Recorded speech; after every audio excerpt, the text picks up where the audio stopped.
Guys, sinubukan ko palang itimpla yung malunggay powder ko kasi inuubo ako. Nilagyan ko muna ng oregano, tapos yung oregano binuhusan ko ng mainit na tubig para maluto. Then saka ko nilagay yung malunggay powder at saka 2 kalamansi at pangpatamis ko yung honey. Tapos yun ang iniinom ko kasi mabisang gamot siya sa ubo.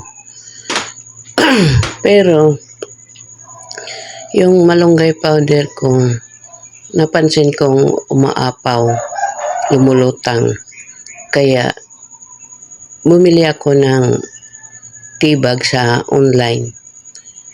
Tapos nilagay ko sa tea bag para malinis na, hindi na siya lulutang at magagamit na ng maayos. Kaya samahan niyo ako guys. Ipakita ko sa inyo kung paano siya ilagay sa tea bag. Kaya yun lang guys, samahan niyo ako. Gawin na natin. First, ihanda natin ang ating mga kakailanganin. Tulad ng embodo, malunggay powder, at saka yung tea bag. At simulan natin.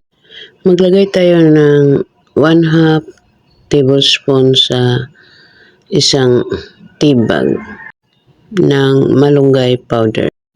At saka natin to itali para maisara.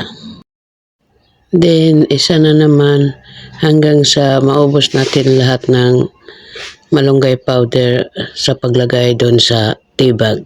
Ganun lang, pabalik-balik lang yung proseso. Siya nga pala guys, ginamitan ko ito ng chopstick pangsalansan ko doon sa embod. At ito na guys, natapos ko na lahat. Kaya lang, konti na lang kasi halos maubos na yon sa katitimpla ko. Matagal kasing dumating yung order ko na tea bag. Ngayon guys, gagawa tayo ng hawakan ng tea bag. Nag-cutting pala ako dito ng photo sticker.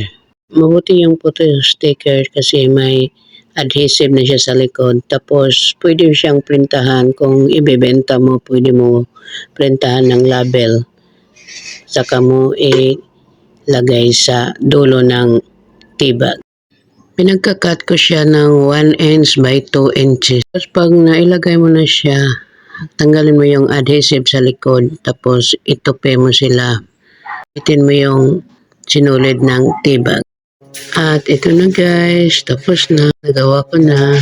Ganun din, gawin mo din yun sa iba pang natira hanggang sa maubos natin lagyan yung lahat ng tea bag. At ito na guys, natapos ko na lahat. So, ito kung pwede nyo itong ibenta at yung sticker na hawakan niya, doon nyo i-print yung label nyo. Thank you for watching. Please like and comment.